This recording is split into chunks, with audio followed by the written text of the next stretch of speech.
एक वक्त था राज्यसभा सीट की तीसरी सीट बीजेपी कैसे जीत हासिल करेगी और बड़ी चुनौती थी महेश केवट और बीजेपी के सामने। लेकिन देखते ही देखते समीकरण बदल गए और मध्य प्रदेश में देखेंगे कि तीसरी सीट पर चुनाव होने की नौबत भी नहीं आई और महेश केवट ने जीत के सर्टिफिकेट भी हाथ में ले लिए हैं। ज़्यादा बातचीत करने के लिए महेश केवट जी मेरे साथ मौजूद है। सर, सबसे पहले बहुत शुभकामनाएं। बहुत बहुत धन्यवाद आपको। एक वक्त था सर, 7 तारीख के दिन देर रात आपके नाम का ऐलान होता है। बड़ी चुनौती ये होती है कि आखिर कैसे बीजेपी जीत हासिल करेगी, है ना। महेश केवट की नैया पार कैसे होगी, लेकिन नैया पार बड़े आसानी से हो गई। क्या कहना चाहेंगे?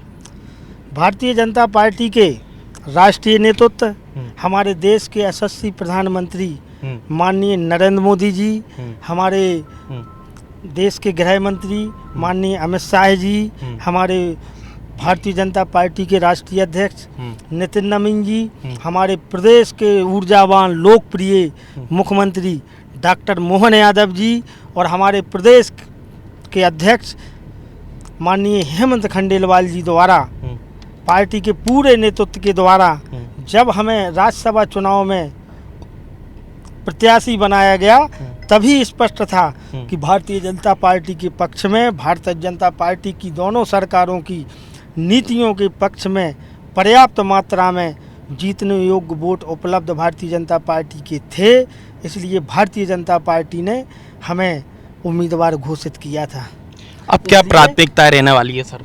प्राथमिकताएं ये हैं कि नरेंद्र मोदी जी के मिशन 2047 और हमारे प्रदेश के यशस्वी मुख्यमंत्री जो मध्य प्रदेश को विकसित मध्य प्रदेश बनाने की दिशा में दिन रात लगातार काम कर रहे हैं, पूरी ऊर्जा के साथ काम कर रहे हैं, उसमें सहभागिता करके मध्य प्रदेश के विकास को स्वर्णिम विकास के रूप में हम लोग सहयोग कर सकें, उस दिशा में हम सब काम करेंगे।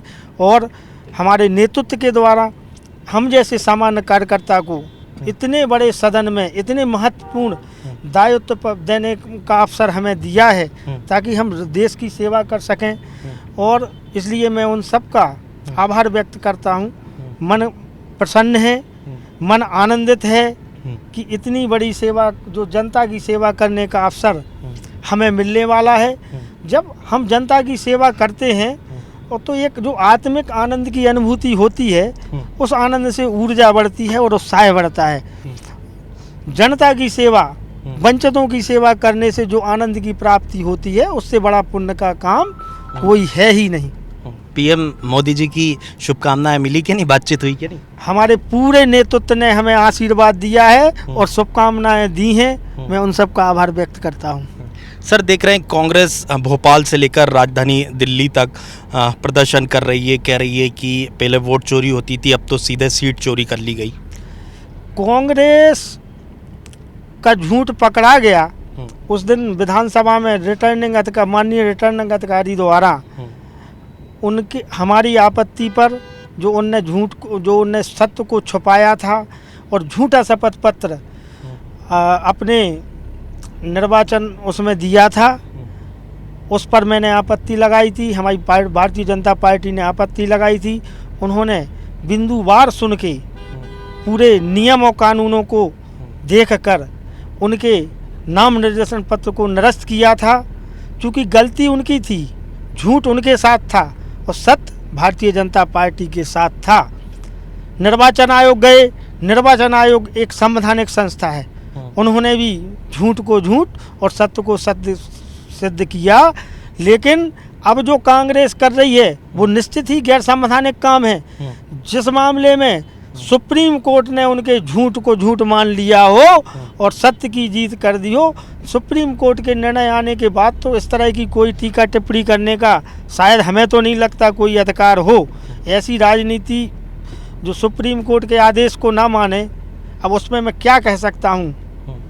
सर, देखेंगे कि क्या ये जानकारी पहले से थी कि मीनाक्षी नटराजन के ऊपर इस तरह का कोई केस है, उसको लेकर कब जानकारी लगी? दूसरा कि क्या ये चीज़ें नहीं भी निकलती तो पूरी तरह से तैयार थे? अब पूरी ये तो एक अकस्मात उनने झूठ पेश किया और झूठ छुपता थोड़ी है।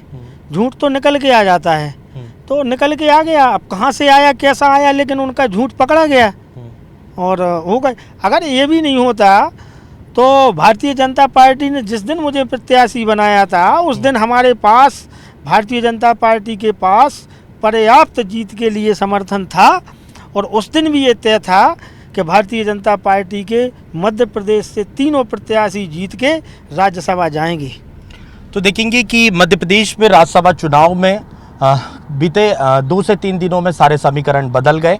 देखते ही देखते एक वक्त लग रहा था कि तीसरी सीट बेहद चुनौतीपूर्ण होगी बीजेपी के लिए, लेकिन बड़े आसानी से तीसरी सीट पर भी बीजेपी ने जीत हासिल कर ली है। मध्य प्रदेश से तीनों बीजेपी के जो प्रत्याशी थे वो राज्यसभा सांसद चुन लिए गए।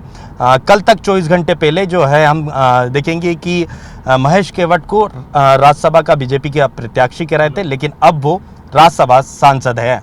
कैमरामैन अतुल जैन के साथ अनिल नागर, जी मीडिया, भोपाल।